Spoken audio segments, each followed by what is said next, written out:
Well, good morning. Welcome to another episode of Papa's Workshop. This is for Adam, Brady, Luke, and Brenna. I want to thank everybody that had comments about my loss of my assistant Molly. It's kind of a downer episode last episode, but we're moving on. Okay, last episode we got the X is all done. We're ready to start forming these pieces that go in there to form a circle. So we've got this. I made this jig last time, and we're going to just set the router table on there and just do that. But I think first I got to cut on that line or close to that line on the bandsaw, and I think I need to trim my jig as well. And so let's get that done. All right, I'm all set up. Got it, the radius set right. And so just go around there. I got this weight on there to keep it from being tippy. You don't want it to come out of the hole, and we want it to stay flat. After thinking about it, what I'm going to try to do is just get this outer surface flat or smooth for the curve as far down as I can reach with this. And because when here was the setup we used to make the other parts, and it was all depended on the bearing of the bits, this 1/4 inch step. So I think what I'll do is once I get the one edge smoothed out, I can do that on the router table, still use the jig but upside down, and just do the same thing. And that way I know it's going to be identical. So my goal here is to get that down as far as I can go with this setup. I did, here's I cut the arc, of course, but I drilled the hole, a pilot hole for there's a screw that holds that into the jig. So while it was still flat on that side, I drilled that hole, then I cut those out. So let's get this, see if this works.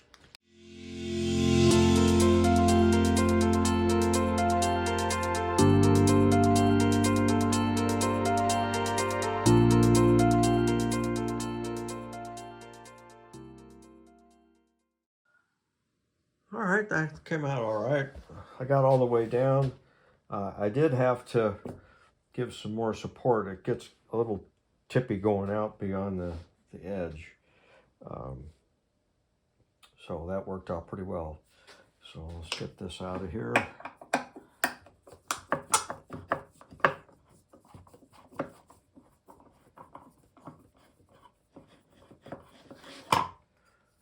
It looks pretty good. A little burn marks because I gotta go farther, but so we're gonna do that on the other three. All right, here we are at the router table.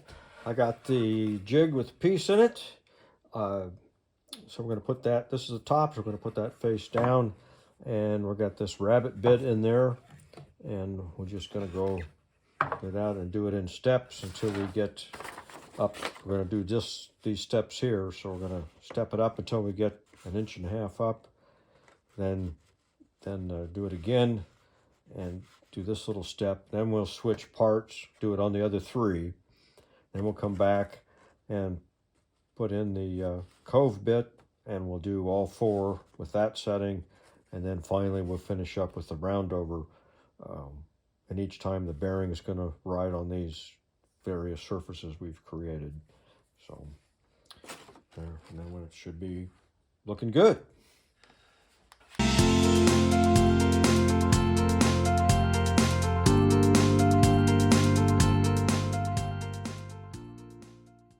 All right, we got them all done. I've got a little bit of cleanup to do. No, not there. I wanted to show, I had the wrong, I was looking at this, and it was actually this top one we had to do. This was for the coped profile. I can't read my own writing. So luckily I figured it out before I went all the way up 1.5, and I only needed to go 15/16 up. So anyway, we got them all four done to this point. So we'll do a dry fit, and then I got to clean up all these things.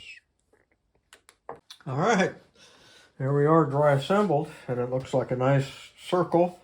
So it's just a matter of cleaning everything up, and then I got to work on the elephant in the room here. Is we need that pedestal. I'm not going to glue this up just yet. I need to do the pedestal, and then we've got our decorative supports.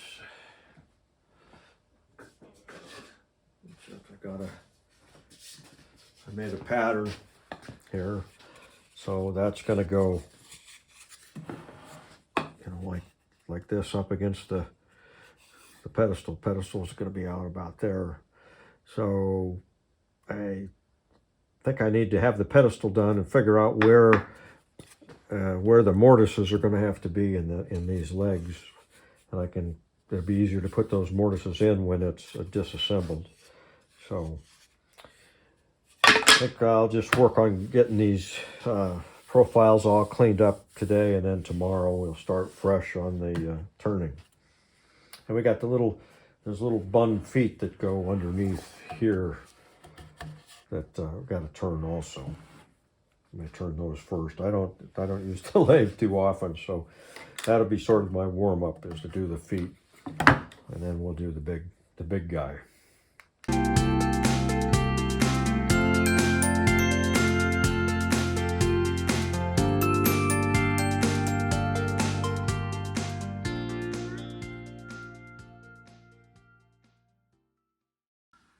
Well, I got it roughed out. I still got to take it down a little bit. I was having a lot of trouble with it wobbling, but even there. So anyway, that's it for today. Work on getting that. It's got to come down a 1/4 inch in diameter most places, so 1/8 of an inch down deeper to get it right. But we're getting there. Well, I solved my vibration problem. It was this faceplate. Maybe this surface wasn't flat enough, and it was, mounted crooked, and it was making it. That's the only thing, or there's something wrong with this faceplate. But I put the spur on there, and now it's running nice and true up to 1,000 RPM. So I got this section done. So I got to dress this up, and I'll just work my way up here. All right, there's a view of what I'm trying to accomplish. Here's the base, this piece right here. I'll just all the way down to there. So I got it turned. So this is the top of there'll be the anthus leaf that's here, and this is the top leaf that's folded over. So I will have to carve that away in between the leaves and get it smooth. So I've not done that before, and we'll see how well that works. Worst case is I can put this back on the lathe and turn it all away. I guess I didn't think this part out. That's going to be wild grain with the glue line. I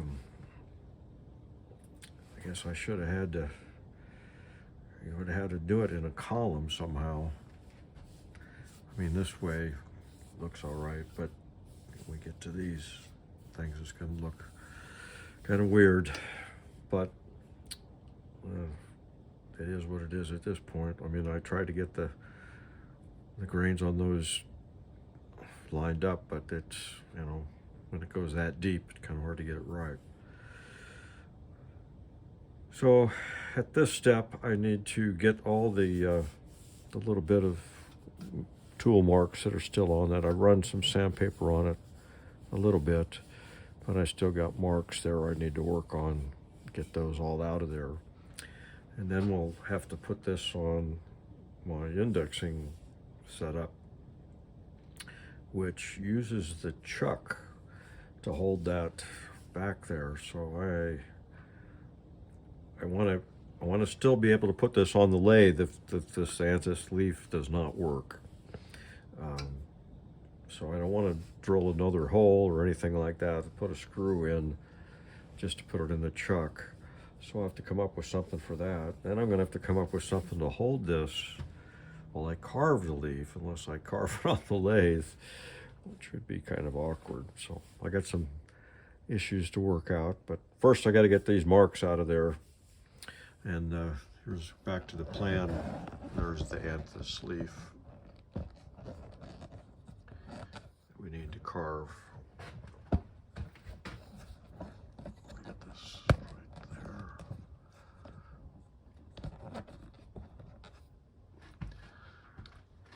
So we need to carve this into it, and see right there is the lip. So that all has to be carved away in between. So I'm not sure how well that's going to work. So we got some work ahead of us. I forgot to mention earlier, I used some cardboard templates to lay out my curves, so I kind of get close to what I need. But it has all my measurements on it, and the same with down in here. So that was sort of my cheat sheet. All right, here's my setup for indexing. I built a table, and I've got segments so I can change the length of it. And then I bought this indexing plate. Now there is an index on this lathe, but this has 40 different combinations of different hole patterns.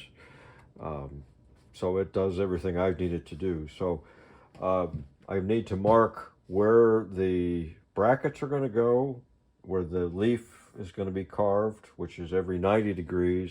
But then we have there's flutes in this section here, and those are every 15 degrees. So we're going to mark every 15 degrees around here, and every 90 degrees on this section there.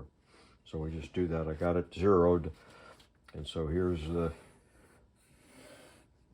first place, and then the leaf, the center of the leaf will be right in there.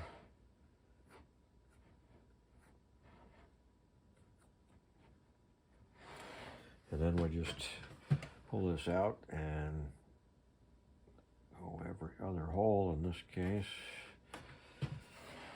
And that's the center of the flute right there. And we don't have to do it anywhere, so just keep doing that. If I can see it. There we go. Just keep doing that till we get all the way around. All right, we got them all marked, and I marked the ends of the flute here, and then these lobes here are every 10 degrees, so I went and indexed all of those all the way around. So we got everything marked. So now I need to do the same thing on the feet.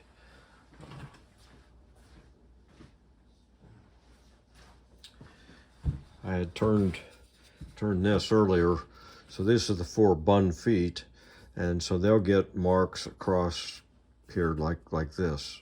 So I'll have to shorten the table and get that in there, and I'll just mark all 4 of them, and then I can cut them off and trim them with the put them in the chuck.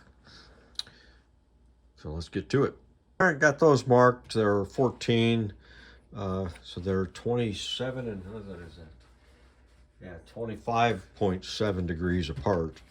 So, and I may even try to carve them all as one piece like that and then cut them. Let's see whether that gets in the way down in there. I can at least refine them.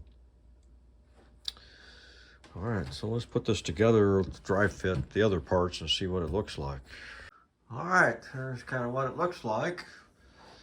I'll just stack together, and so then these will have to go there like that. each part.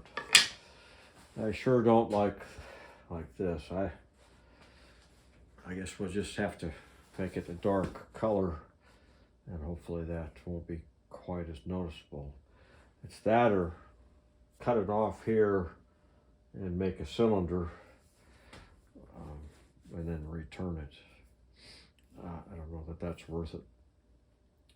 So it's just going to be under the table. It'll be hard to see, I guess. Won't really know till it's done. Then it's too late. All right, that'll do it for this session.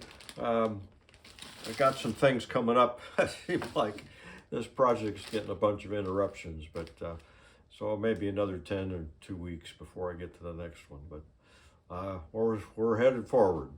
Thanks for watching.